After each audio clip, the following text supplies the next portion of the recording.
welcome to Wrenching to Race. I'm Jay, it's John. Looks like you found our little channel again. Thanks for coming back. Maybe it's your first time, who knows? Won't be your last. We've got a whole day planned today. Probably won't get done with any of it, including picking up the Tiguan, which is part of the Tiguan episode, which you'll see more of later. Today, we're going to remove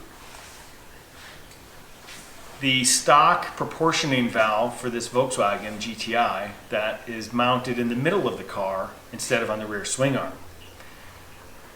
Mounting that on the middle of the car doesn't work.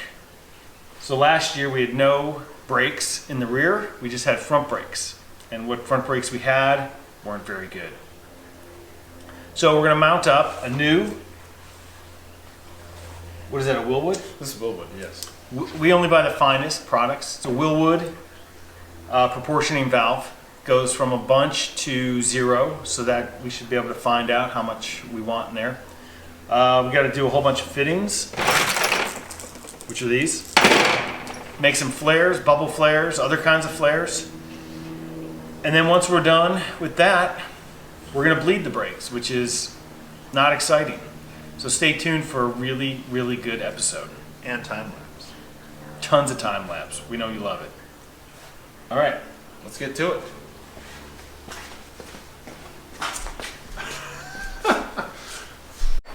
We do have an 11, right?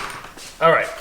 So what we're trying to do, I think you can see this, is take the proportioning valve. We've got 2 lines coming in for both rear brakes. Those 2 rear lines will enter these, and then we'll have 1 line going into the proportioning valve, like that. And then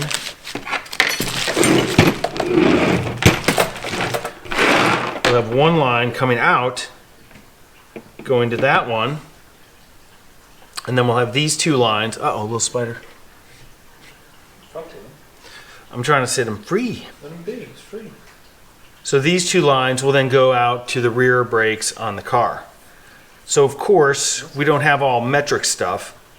So what we have to do is take these fittings, which are M10 by 1, which require a different flare, which require a bubble flare. We'll have to use those first here, like that. That goes in there. And then this flare, this is some other kind of flare, like a single flare, kind of like for an AN fitting.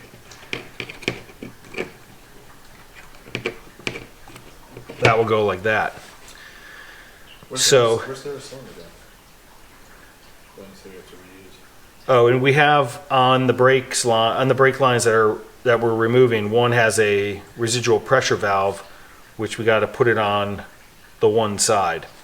So somebody in there in the YouTube world can probably tell me what a residual pressure valve does, but it has something, I would guess, has something to do with pressure, residual pressure, maybe keeping a certain pressure in there. I don't know. We're just going to kind of put it back how we found it, except add this in place of the stock one that's in there, which doesn't do anything. So we can, I think putting this all the way in, Cuts it off.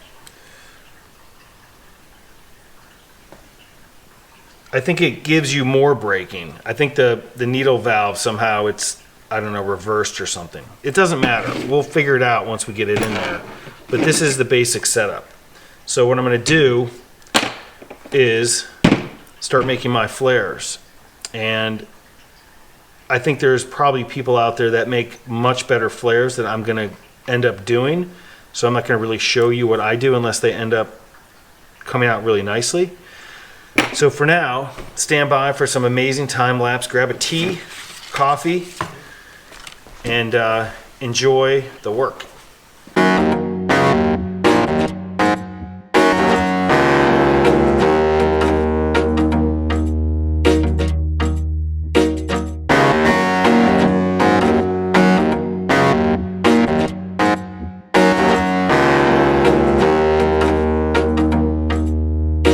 Well, it was a good try, but if you look down here on our paper towels, you can see a bunch of leak spots.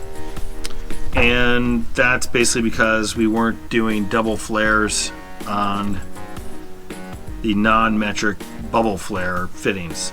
So we have to redo everything.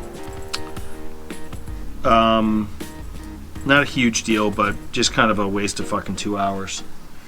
But we didn't have a double flare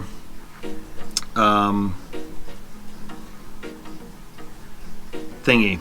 So we tried. Doesn't really work. But we'll try again and we'll show you the finished product once we get to it. Thanks. Bummer. So I guess some of the things we've learned today, class, are that these steel fittings with the double flare should not be cranked super hard, chimp strength, into the brass fittings. What happens if you do that? If you screw really hard into this brass fitting with this steel fitting, it's crazy, but all of the threads in the brass come out. Right. Every day we learn something here on Wrench and Race, and unfortunately, we don't learn too quick. So we're gonna call it, order another block. That was a quick 10 bucks. But basically, oh geez,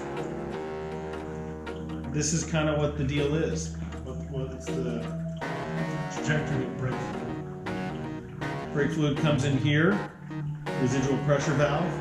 We don't even know if it works, but it was on there, so why not just keep it on there? And we have this connector. So the two lines from the front come in here for the rear, come into here through the proportioning valve. Not sure which way makes it go faster or slower. And then it comes out here, splits into the rears, and then we'll have brakes in the rear this year. It's going to be very exciting. That's all for now. Thanks for watching again. Subscribe, like, whatever. I guess we're going to do that.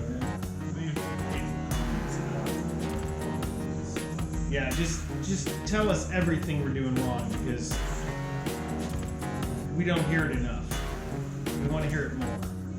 So keep it up.